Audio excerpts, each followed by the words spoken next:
en direct de chez moi. Il n'y a que les amis qui viennent, donc le dernier c'était Maurice Halimi. Donc comme on est de la même communauté, ouais, comme on est de la même communauté avec Michel Cadet, Cadet qui n'est qu'un emprunt, puisque c'est Cadet Stein de son vrai nom, c'est pour ça qu'il est dans le cinéma, et, et Maurice Coretti-Lévy, donc pour présenter le festival de Carmaux où on s'exporte dans le Carmousin, à savoir dans le Tarn. Oui, il y a un peu de pays catalans qui s'exportent dans le Tarn et à Carmaux depuis 11 ans, où je co-gère avec Frédéric Perrault le club ciné de Carmaux. Et j'ai proposé, il y a bien des années maintenant, dans une galaxie lointaine, très lointaine, à Michel Cadet, ici présent, d'être président et de m'aider à organiser le festival du cinéma social et ouvrier. Et nous oui, parce qu'il a été de gauche, c'est pour ça. Venons de présenter la 11e édition hier en conférence de presse à Carmaux, et on voulait te donner non pas la primeur, mais la deuxième interview en priorité. Alors, j'ai lu le programme. Vous nous gâtez, les enfants. C'est Michel qui décide. C'est la faute à Michel. Il n'y a pas que moi. C'est pas moi, c'est lui. C'est quand même lui qui retient les films. Alors. On a beaucoup d'avant-premières, 7 en tout. Ouais, ah ben. Et on a 4, enfin 5 en fait. Il n'y a pas Gilles Perret cette année, c'est le seul truc. Oui, on n'avait pas l'an dernier non plus. Il y a 2, 3, 4, 5 réalisateurs qui viennent, donc c'est bien aussi. Ouais, parce qu'un festival, il faut quand même que les gens rencontrent ceux qui font le cinéma. Autrement, ils peuvent regarder tout ça à la télé. Oui, il y a de très bonnes interviews à la télé. Quoi. On ne les regarde pas, les interviews à la télé. On regarde les films. Donc dans le dur, on va ouvrir le vendredi 14 novembre à 20h30 avec l'avant-première du nouveau film de Benoît Delépine, qui était déjà venu au cinéma. Groland. Alors, anciennement Les Guignols.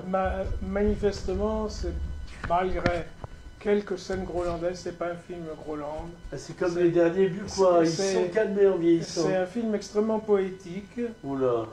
Poétique, mais à bon escient. Et c'est un film, je dirais écolo, mais profondément écolo. Pas écolo de merde. Donc voilà, c'est un beau film. Et on est surpris au début parce qu'on attend... T'as un peu un synopsis de l'histoire, pas raconter comment ça finit, mais... Il y a un mec qui arrive avec une valise à roulettes. Il s'est tout fait piquer à l'aéroport de Beauvais. Ouais, donc en Picardie. Oui, toujours. En Picardie. Et il tourne que là-bas ou en Belgique. Hein. Voilà. Et il marche dans la campagne. Et après, on verra ce qui se passe. Et en plus, c'est un Tunisien. Et en plus, c'est un Tunisien. Mais qui travaille pour le capital. Ah. Donc, c'est un film extrêmement subtil, intelligent, et qui a quelques scènes néo-hollandaises intéressantes. Pochardes, dirons-nous. Pochardes, je ne dirais pas.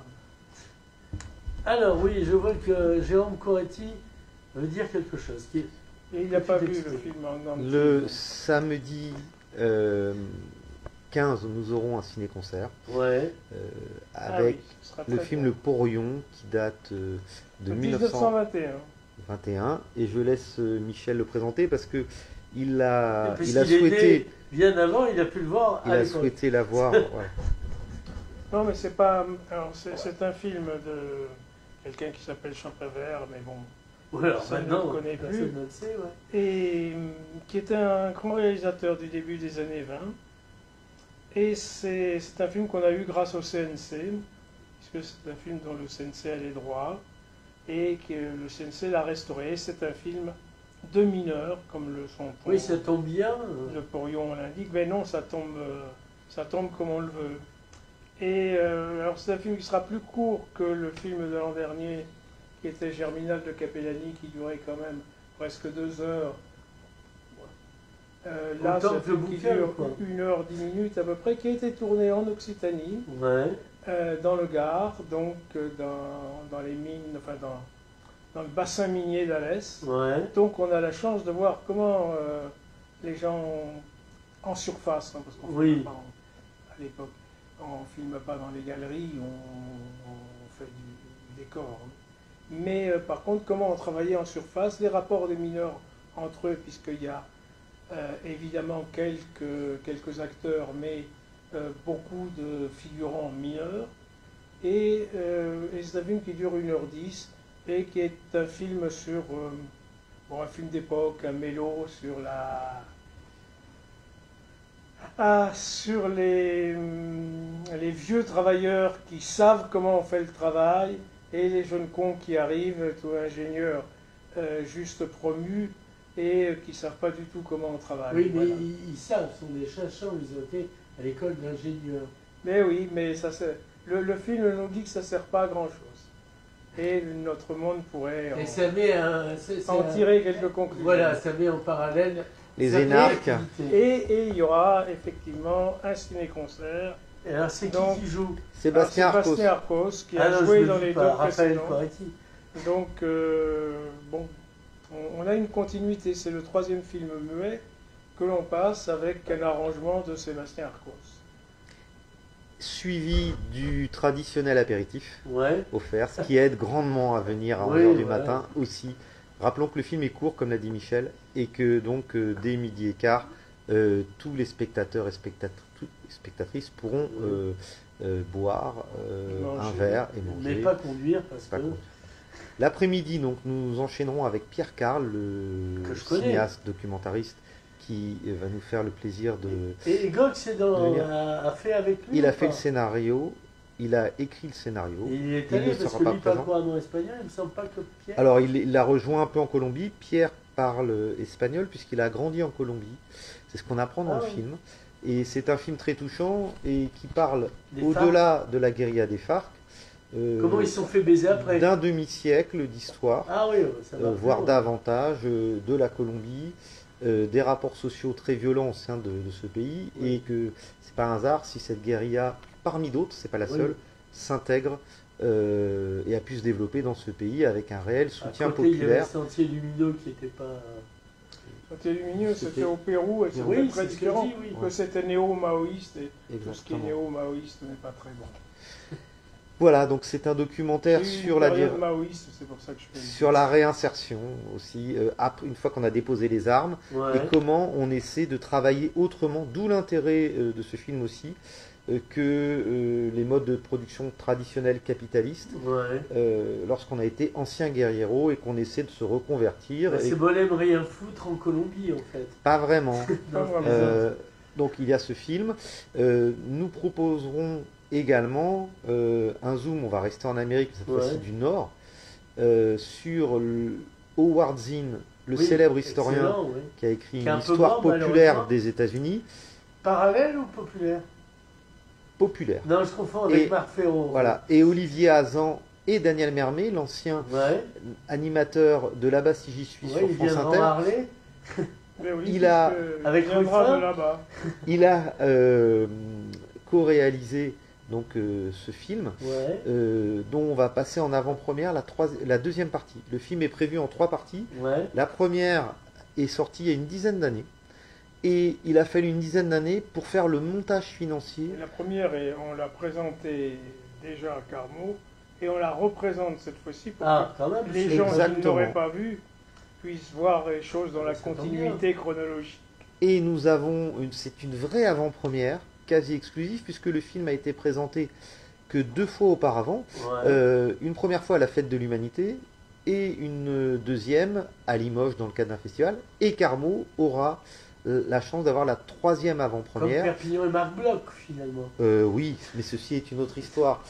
Et donc on va avoir la chance de recevoir aussi ces 2 réalisateurs, dont l'un a été un des animateurs phares de France Inter pendant des années. Là-bas, si j'y suis, pour ceux qui ne s'en souviennent pas, ou qui étaient trop jeunes. Voilà. Il y aura également 3 autres films de patrimoine, mais je vais laisser Michel en parler, dont Voilà, qui est, Michel, c'est le patrimoine. qui est un double hommage, double anniversaire, aussi bien pour la CGT que sur Jean-Paul Belmondo, n'est-ce pas Michel? C'est ça, oui. On va diffuser donc Les Copains du Dimanche, qui est un film de 57, qui est un film produit par la CGT, Ouais, sur les jeunes CGTistes, sur les jeunes ouvriers. Oui, oui, voilà, parce qu'il y a rien. Enfin, il y en avait surtout à cette Qui époque. prenaient qui, le dimanche, Ouais.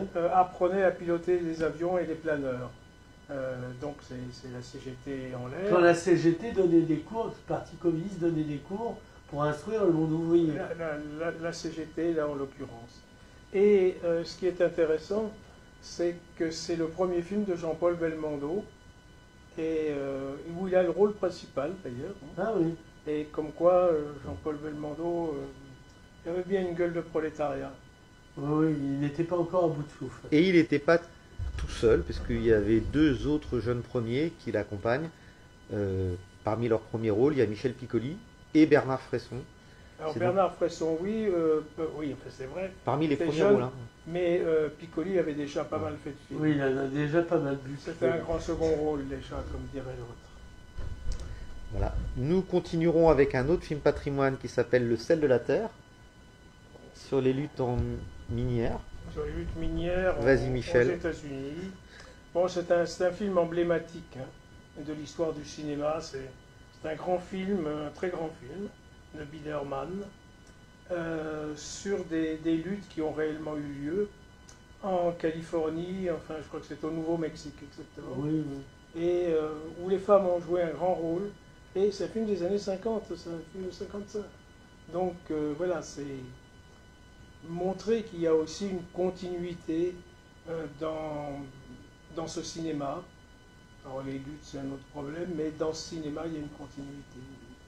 Et il n'y a pas de film sur Gaza dans votre programme, j'étais choqué. Oui. Pas de film sur Ah, Gaza. on aurait pu en passer, mais il faut faire des sélections et nous on n'a pas de problème. Nous allons passer à Carmaux un film sur la mort qui s'appelle La mort d'Isaac Rabin, qui a été refusé à Albi avec ouais. l'Institut d'histoire sociale de la CGT, et ça aura lieu début décembre. Comme quoi, on n'écarte pas le débat, Ouais. mais on prend les films du moment et surtout les opportunités. Alors, Difficile d'avoir des réalisateurs palestiniens actuellement, pour des raisons que tu comprendras aisément. Si on laisse de la place à la CGT un peu plus forte Ouais. que les autres années, Ouais. c'est que c'est le 30, merde, Oui, 130e. le 130e j'ai anniversaire eu de la Sophie CGT. Binet qui faisait passer son 30 ans, bah chez moi. Et C'est puis Sophie on a Binet. un autre film qui est de patrimoine aussi, qui s'appelle Les 4 saisons d'Espigoule. Ah, j'ai vu. très Alors beau. c'est C'est documentaire. un film qui est d'une certaine façon un hommage au film de Rouquier, et puisque le premier film de Rouquier était sous-titré Les 4 saisons, Ouais. et c'est un film qui se présente comme un reportage, mais qui est un faux reportage, c'est un faux doc, et c'est un village du Var pendant 4 saisons, avec des personnages extrêmement à la fois provocateurs et naturels. C'est un film un peu oublié de Christian Philibert. Alors Christian Philibert, faut le rappeler, il avait fait un documentaire sur une petite école, c'est Oui. lui, et dont le prof était catalan en fait. Oui, Et oui. après il lui a fait un Non, procès, oui, mais en ça fait. n'a rien à voir. Donc c'est un film de 99. Et c'est un film très amusant parce que c'est de l'humour que l'on pourrait faire. Oui, voilà. Oui, il faut nous connaître pour savoir quel genre d'humour nous pratiquons en guise de gymnastique tous les matins. Tout à fait. Il y a donc aussi des avant-premières. Ouais. Une thématique autour d'un conflit qui est désormais à inscrire dans le passé proche, mais qui commence à marquer profondément l'historiographie. La filmographie française, pardon, Oui. lapsus. Je veux parler du conflit des Gilets jaunes. Oui. On va passer un film de Thomas Kruithof qui s'appelle Les Braises avec Ouais. Virginie Alors, Efira. il y en avait avant qu'on avait passé, il y avait Oui, on a eu La France, un pays qui se tient sage, notamment. Et puis un film, plusieurs une films fiction déjà. qui était très bien d'ailleurs. Donc il y en a pléthore, comme je te le disais à Ouais. l'instant. Et nous allons passer en avant-première le nouveau film de Dominique Moll avec Léa Drucker, Ouais. qui s'appelle Dossier 137. Dominique Moll, c'est le gars qui avait fait Harry, un ami qui vous veut du bien. Entre autres, tout à fait. Alors, C'est son premier, c'est pour ça. C'est sur une bavure policière. ces deux films qui, là, est sur une bavure policière pendant les Gilets jaunes et Il n'y a pas eu de bavure avec policière. avec une inspectrice de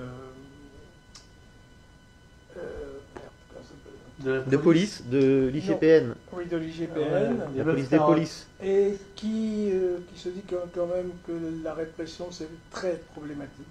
Ouais. Et donc C'est ce que assez dit intéressant Rodriguez parce avec son œil manquant. parce que c'est un point de vue interne à la police Ouais. construit, et en même temps ça montre que tous les milieux sont traversés par ce genre de choses, y compris une partie de la police. Et d'après plusieurs histoires vraies. Et oui. Et les braises, là aussi, ça montre autre chose. Ça montre comment le militantisme gilet jaune, mais le militantisme en Mhm. général, ça peut traverser la vie ordinaire des gens, la vie de famille, et comment dans un couple on peut avoir Est-ce qu'on a encore envie d'un gars à qui ils montent plus loin un ou une gilet jaune exacerbé et un ou une qui dit bon ben écoute, tu nous fais chier avec tes gilets jaunes. Oui. Eh oui, oui, oui, C'est mais une sorte de mais guerre civile. c'est une guerre civile à l'intérieur de. Bah, comme toutes les guerres civiles. Oui, mais à l'intérieur du couple, ce qui est autre chose. C'est toujours une guerre civile. Si tu Voilà. Et il y aura parmi les autres avant-premières un film où on suit une colonie de vacances de jeunes issus de la banlieue avec le premier rôle à l'écran d'Amel Bent. Ouais. Le film était présenté à Cannes, il s'appelle Ma Frère, Ouais. plus pour le jeune public, quoique, et on va le proposer aussi un mois et demi avant sa sortie nationale. Le film Ah oui. sortira début janvier et on va proposer donc Ma Frère. Nous aurons aussi une autre avant-première qui s'appelle Promis le ciel, où là on peut voir, le film sortira en janvier, on peut voir le racisme courant en Tunisie par rapport aux émigrés de l'Afrique subsaharienne, les difficultés d'insertion sociale des sans-papiers, on va dire, en Tunisie, lorsque Alors, c'est ceux-ci une viennent de l'autre réalisation côté. franco du désert. Qatari. C'est eux qui avaient le fric. c'est Et ça. on avait reçu, enfin on n'avait pas reçu. Tu n'avais mais- pas présenté le garçon Non, d'abord c'est une fille qui Ah fait bon, le alors film. non. Et on avait présenté un film d'elle, Ouais. qui est un film sur les voies abandonnées dans les chemins de fer tunisiens. Donc Ouais. encore une problématique qu'on connaît très bien en Occitanie. Et elle s'appelle comment la dame, pour le coup Elle a, On a oublié son- s'appelle Erigé Sakir. C'est un Bien nom sûr. presque aussi difficile qu'un nom breton à prononcer. Et pour Elle est terminer, islandaise. d'après nous moi. aurons... Ouais, français. Oui, c'est vrai. Nous aurons en très grande avant-première, Ce qui compte, un film de Jean-Baptiste Leonetti qui va Ouais. sortir le 18 mars.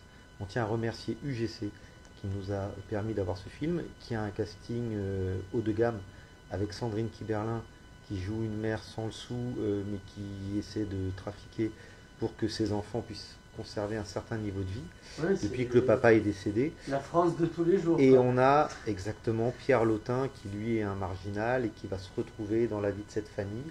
Pierre Lotin, celui qui joue le fistuge, donc ce débile qu'on Ah. appelle Tuff Deddy, il le joue avec un certain talent, mais on a pu se rendre compte depuis Qui plusieurs n'était pas rôles des bulles, en fait. comme Du sang et des larmes Ouais. ou surtout en fanfare, à quel point Que vous avez passé l'année dernière. Oui, c'est ça, que nous à avons quel passé point Avec une il avait fanfare. tout à avec fait une fanfare. à quel point il avait un énorme talent. Donc il y en a pour tous les goûts. Michel a sélectionné à la fois des films de patrimoine, des avant-premières. Je crois qu'on n'a jamais eu autant d'avant-premières. Ouais, c'est pour ça que j'ai voilà. dit qu'on était gâtés. On a des réalisateurs qui viennent de tout horizon. de tous les horizons. Ouais. Et tout ça fait un espèce de mélange avec une vision sociale aussi bien au sein des entreprises modernes, je pense à Unfolding, les entrepôts d'Amazon, etc., les gens Alors qui sont qu'il y a quand exploités. même un film intéressant, pas qu'à ce niveau-là, puisque c'est un film britannique qui met en scène un entrepôt d'Amazon dans lequel travaille une Portugaise. Donc on est à la fois sur les problèmes d'immigration, Et les problèmes de d'immigration poil. interne, et on Lamentable. est aussi sur les problèmes de travail. Ouais. Donc c'est plutôt intéressant. C'est un film très européen finalement. Je sais que ça. Ouais. Dans le bon Donc, sens, non, on mais a dans le bon sens, réjouit les pas. méthodes de travail moderne, l'ubérisation, comme on a tendance à Ouais. dire, des films de patrimoine qui montrent Puis on a l'exploitation minière. Météore quand même. On a Météore pour ceux qui travaillent dans le nucléaire et les gamins qui sont paumés. Et puis, Et c'est de Charvel qui avait présenté Petit Paysan. Déjà là, il ne sera pas là, on déplore, mais il était pris ailleurs. Hein. Et puis un grand film japonais, hein, qui est à la fois Jusqu'à l'aube. Les 7 ouvriers. Alors pas vraiment, c'est des gens qui travaillent effectivement dans une entreprise, mais de Shumiyako, et c'est un film récent. Alors qu'il y a deux problématiques, une problématique amoureuse très, très délicate, et en même temps la problématique des règles douloureuses. Et c'est un film japonais, il fait pas, c'est pas un film qui suit tout ce qui se fait en Europe, mais on voit que certaines problématiques, disons, féminines deviennent des problématiques mondiales et pas réservées à l'Occident traditionnel. problème des cycles menstruels et de l'incapacité pour beaucoup de femmes de pouvoir travailler à ce moment-là parce qu'elles sont pliées en deux. L'Espagne a réglé le problème en proposant un congé menstruel Ouais. et c'est un sujet en rapport avec le travail rarement, voire quasiment jamais montré au cinéma et qu'on voulait absolument mettre en avant à l'occasion du festival puisque ce film Jusqu'à l'aube l'illustre en partie. Voilà. C'est bon, on a fait le tour. Bah, on vous attend à fait Carmaux le tour, oui. et sinon ces films vous pourrez les retrouver au Club Ciné de Le 4 Barcarès ou à celui de Canet Ouais. dès qu'ils sortiront en salle mais dans plusieurs mois puisque on a les avant-premières à Carmaux qui est en Occitanie. Voilà. Oui, alors, Carmont, on met combien de temps, nous, d'ici Ah, on 3 met heures. 3 heures. 3 heures, voilà. Non, mais c'est... Alors, je dis ça parce que il y a pas des très gens loin. qui font des listes de gauche, il ferait bien de venir s'intéresser à Carmaux parce qu'on est vraiment de gauche à Carmaux. Pour Et le à coup. Carmaux, il y a d'abord une rue Arago à Carmaux. Ouais. Donc on est un peu historiquement C'est Ah ouais. en rapport avec le saint patron du pays catalan. Et puis, il y a l'un de nos principaux martyrs de la résistance, Torquatis, qui a été assassiné d'une balle tirée dans le dos par la milice à Carmaux. Ce qui fait qu'il est également honoré à Carmaux comme l'un des héros et grandes victimes de la résistance. Et puis, bien sûr, comme dirait François Viette, Jean Jaurès. Et c'est la cité de Jean Jaurès. Il n'y a pas qu'ici qu'il y a une statue de Jean Jaurès, il y en a évidemment à Carmaux, dont il fut longtemps le député. C'est tout, messieurs. À très bientôt. À très bientôt.